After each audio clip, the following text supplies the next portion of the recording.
हीर रांझा की प्रेम कहानी विस्तार से हिंदी में। हीर रांझा की कथा केवल प्रेम कहानी नहीं, बल्कि त्याग, विद्रोह, समाज से टकराव और आत्मिक प्रेम की अमर दास्तान है।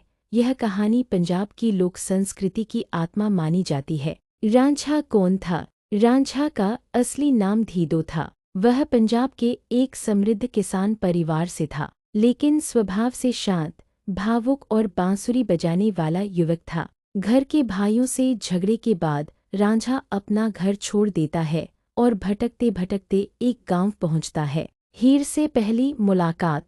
उस गांव में रहती थी हीर, सुंदर, निडर और आत्मसम्मानी लड़की। रांझा वहां हीर के परिवार की भेड़ें चराने लगता है। रांझा की बांसुरी की मधुर धुन और उसके शांत स्वभाव से हीर आकर्षित हो जाती है। धीरे धीरे दोनों का प्रेम गहरा हो जाता है। यह प्रेम शारीरिक नहीं, आत्माओं का मिलन था। समाज का विरोध।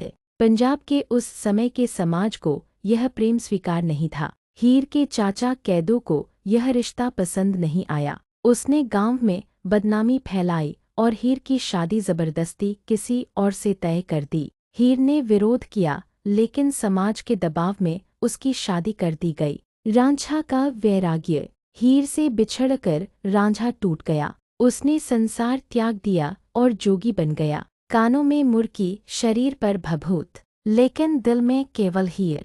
रांझा गांव-गांव घूमता हुआ अंततः हीर तक पहुंचता है। फिर मिलन, फिर बिछोह। कई संघर्षों के बाद दोनों परिवारों को अपनी गलती का एहसास होता है। हीर और रांझा के विवाह का निश्चय होता है, लेकिन कहानी यही सबसे दर्दनाक मोड़ लेती है। शादी वाले दिन हीर को जहर मिला हुआ भोजन दे दिया जाता है। हीर मर जाती है। जब रांझा को यह पता चलता है, तो वह भी वही जहर खा लेता है। अमर प्रेम।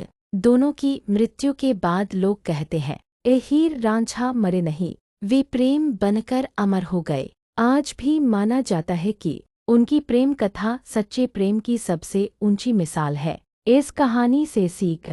सच्चा प्रेम समाज की सीमाओं से बड़ा होता है। प्रेम में त्याग सबसे बड़ा धर्म है। जब प्रेम आत्मा से हो, तो मृत्यु भी उसे खत्म नहीं कर सकती।